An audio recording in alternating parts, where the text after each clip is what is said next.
They are back at it tonight. I think, what is it, 6:40 first pitch at the Trop? Yeah, 6:40 tonight, tomorrow, then a 1:10 game on Thursday as they try to bounce back from a really disappointing game last night. The Bats kind of went silent for the third game in a row. But the feedback on the Team USA loss, Mike in St. Pete texted, that was embarrassing. Belgium looked like they were playing a different sport, and the USA never had a chance. And it really did feel like that right from the get-go. They felt outmatched. And look, this was a Belgium team that beat them 5-2 not that long ago. So I don't know why we all thought it was going to be different. I think a lot of people didn't even know they played a couple months ago, and that could be why. And we were just kind of on the hype train of really what this team had accomplished in the group stage. And, of course, taking on Bosnia and being down 10 men or being down one guy and playing with 10 men for 30 minutes or so. We kind of went in there with all the momentum. And then, they're going to get Balogun back and the whole red card drama, which, probably played a factor to this in a negative way. I think it absolutely gave Belgium a little bit of motivation. They weren't happy with it. The Belgium Federation was, trying to appeal it, and they were writing things online. Of course, they trolled us after the game, too. They decided to write the score on Twitter and wrote, overturn this. Chris and Brandon, 4 goals allowed in the round of 16. That's not good enough. We look completely overwhelmed. That is the truth. I thought they looked, Jeff Attinella said it best when we talked to him at 12:15. If you missed that interview, you can go back and listen to a good perspective on Team USA on iHeartRadio. Just search the Nick Wize Show. But he just said it looked like they weren't ready to take on the villain role, and he might be right. They might not have been ready to be the villains because overnight they became the villains of the tournament. Usually it's the defending champ that is a villain, or a team that's really good, that has lots of success, right? Brazil, Argentina, like those teams are supposed to be the villains because people hate greatness, right? Like, you like LeBron James until he wins 5 championships. You like Steph Curry until he wins a couple of championships. Once people start winning, you're like, this isn't cool anymore. Patrick Mahomes, perfect example. He was all fine and great. And then he won 2 more Super Bowls, and it's like, all right, I can't stand this guy. All of a sudden, USA became that, and they haven't won anything. They've been the good guys, the little underdogs, and all of a sudden they're villains. And the whole world is against them. And they just look like the moment was too big for them last night. They look like they played scared. Jason in Clearwater, the U.S. defense was a disaster last night. Belgium exposed every weakness. I just can't get over the play by Freeze, the goaltender. When he went to kick the ball, he basically he stuck the back of the grass behind the ball. It was almost like when you're in golf. And, when you're right around the green and you just need to hit it with your wedge just a little bit, and you kind of flub it. You hit the grass behind the ball, and then the ball just kind of pops up and goes 2 feet, and you're like, damn it, I got to try this again. That's like what he did, except the ball didn't even move. It was just an embarrassment for the United States and the program. It was crazy. I don't understand how the round of 16, USA has only gotten by there once. One time, 2002. And they came out with such a lifeless performance when you're at full strength. You have the guy that everyone's been talking about with the red card and everything, your best striker.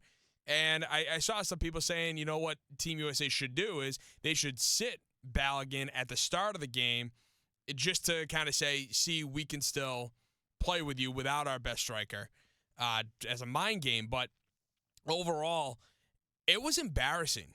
And I texted you. I feel that the round of 32 is similar to the play-in games of March Madness, where people consider them March Madness victories, but you still haven't played technically in the tournament. It's a good analogy.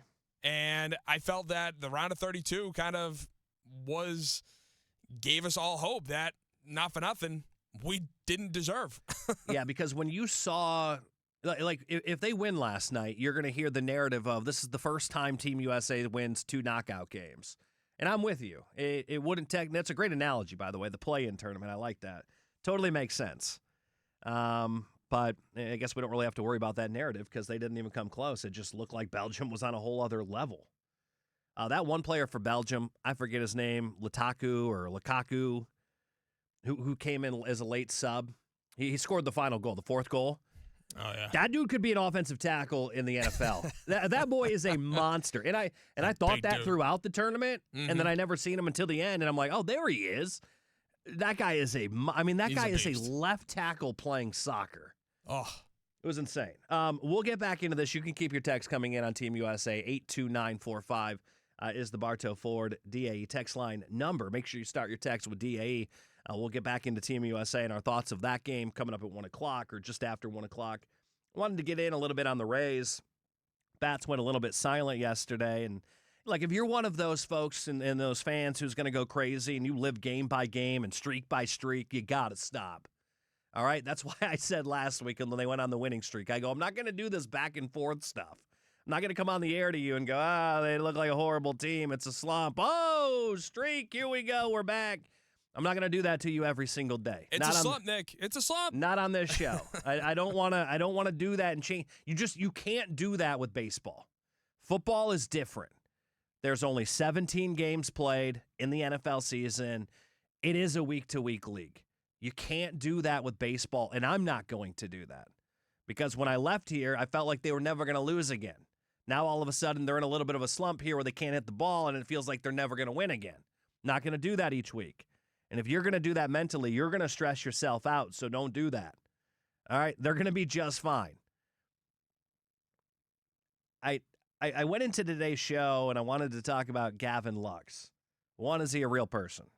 The answer is yes. But I thought I had read somewhere that I don't know where I got this. I don't know if I dreamt it. I don't know if I really read it, but I misread it.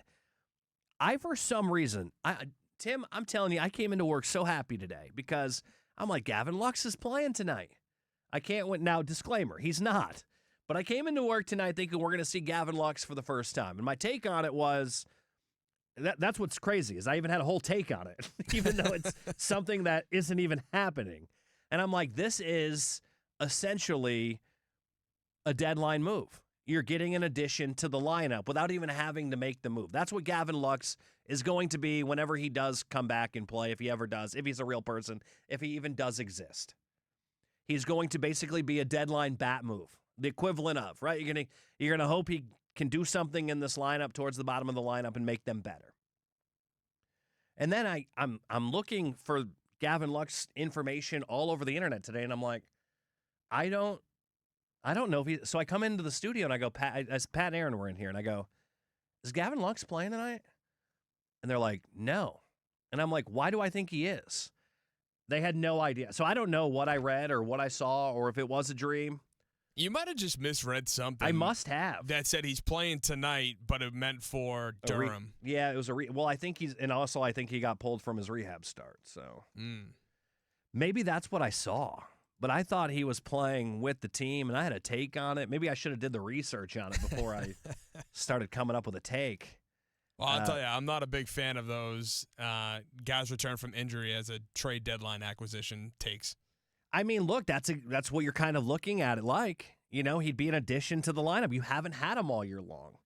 He was supposed to be a starter for this team. So if you believe he was going to start for this team and you're going to get him into the lineup, then you believe he could be an upgrade. So I'm just saying he'd be an addition to the ball club here at the deadline. Yeah. You can kind of look at it as an acquisition. I guess the way I hear it all the time, every time we get to the trade deadline, is something around the lines of, you don't need to go out and make a move because X player is returning. No, I know you didn't say that. I'm not trying to put words in your mouth.